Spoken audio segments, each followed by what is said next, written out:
So guys, ಇವತ್ತು ನಾನು ನಮ್ಮ ಹುಡುಗ ಹೊರಟಿದ್ದೆ ವ್ಯಾಗಿ ಹಿಟ್ ಮಾಡಿಸ್ಬೇಕಿತ್ತು ಅಂತ. ವ್ಯಾಗಿ ಹಿಟ್ ಮಾಡ್ಸೋಂತ ಎಂಗೇನಲ್ ಕಡೆ ಹೋಗೋಣ ಅಂತ ಹೋಗ್ತಿದ್ವಿ. ಅಲ್ಲಿಂದಾಗಿ ಎಂಗೇನಲ್ ಕಡೆ ಬಂದಿದ್ದೆ. ಬೈಕ್ ನಿಲ್ಲಿಸ್ಬಿಟ್ಟು ವ್ಯಾಗಿ ಹಿಟ್ ತೊಗೊಂಡ್ಬಿಟ್ಟು ಅವಣ್ಣಂಗೆ ಕೊಟ್ಬಿಟ್ಟು ಅವಣ್ಣ ಅರ್ಧ ಗಂಟೆ ಲೇಟಾಗಿ ತಂದಿದ್ದಕ್ಕೆ ನಾವು ಅಲ್ಲಿಂದ ಬೈಕ್ ಸ್ಟಾರ್ಟ್ ಮಾಡ್ಕೊಂಡು ಮಸಾಲೆ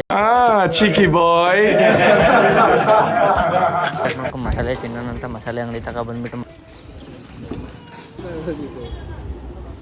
ಪಾನಿ ಬಿಡಿ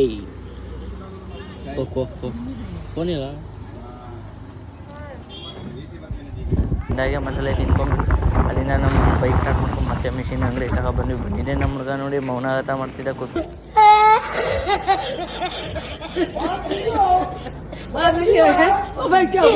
ಆಮೇಲೆ ಅಲ್ಲಿಂದ ನಮ್ಮ ಹುಡುಗ ಒಬ್ಬನೇ ಕೂತಿದ್ನಲ್ಲ ಅಂದ್ಬಿಟ್ಟು ನಮ್ಮ ಹುಡುಗಂಗೆ ಸ್ವಲ್ಪ ಮಾತಾಡ್ಸ್ಕೊಂಬಿಟ್ಟು ಆಮೇಲೆ ವ್ಯಾಗಿ ಹಿಟ್ ಮಾಡಿಸ್ಕೊಂಬಿಟ್ಟು ಬೈಕ್ ಮೇಲೆ ಇಟ್ಕೊಂಡು ಅದೇ ಗ್ಯಾಪಲ್ಲಿ ನಮ್ಮ ಹುಡುಗ ನೋಡಿ ಕೈ ಎಲ್ಲೆಲ್ಲ ಹಾಕೊಂತಾವೆ. ಆಮೇಲೆ ಅಲ್ಲಿಂದ ಹಿಂಗೆ ಹೇಳ್ಬಿಟ್ಟು ನಮ್ಮ ಮನೆ ಕಡೆ ಹೊರಟ್ವಿ ಬೈಕ್ ಸ್ಟಾರ್ಟ್ ಮಾಡ್ಕೊಂಡು. ಆಮೇಲೆ ಅಲ್ಲಿಂದ ಮನೆ ಕಡೆ ಬಂದಿದ್ದೆ ಬೈಕ್ ನಿಲ್ಲಿಸ್ಬಿಟ್ಟು ನಮ್ಮ ಹುಡುಗ ನೋಡಿ ಬೈಕ್ ನಿಲ್ಲಿಸ್ಬಿಟ್ಟು ಎಂಥ ಸೈಕಲ್ ಓಡಿಸ್ತಾನೆ, ಅದನ್ನೇ ಆಯಾಭುಜ ಅನ್ಕೊಂಡ್ಬಿಟ್ಟಿದ್ದಾನೆ. ಅದೇ ಫೀಲಲ್ಲಿ ಇದ್ದಾನೆ. ಇನ್ನು ಅದರಲ್ಲೇ ನೋಡಿ ವೀಲಿಂಗ್ ಹೆಂಗೆ ಎತ್ತುತ್ತಾನೆ ನಮ್ಮ ಹುಡುಗ. ಫುಲ್ ಖುಷಿಯಾಗ್ಬಿಟ್ಟಾನೆ. ಅದೇ ಗ್ಯಾಪಲ್ಲಿ ವೀಲಿಂಗ್ ಎತ್ತುತ್ತಿದ್ದಂಗೆ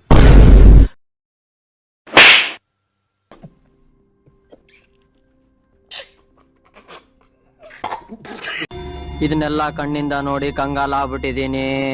ಬೇಕಣ್ಣ, ಈ ಲೋಪರ್ ನನ್ನ ಮಗನ್ ತಲೆ ಬೇಕೇ ಬೇಕು. ಸೊ ಓಕೆ ಗೈಸ್, ಇವತ್ತಿನ ಲಾಗ್ ಇಷ್ಟ ಆಯಿತು. ಇನ್ಮೇಲೆ ಫನ್ನಿ ಲಾಗ್ ಬಿಡ್ತಾನೆ ಇರ್ತೀನಿ. ನನ್ನ ಅಕೌಂಟ್ನ ಫಾಲೋ ಮಾಡ್ಕೊಂಬಿಡಿ ತಪ್ಪದೆ.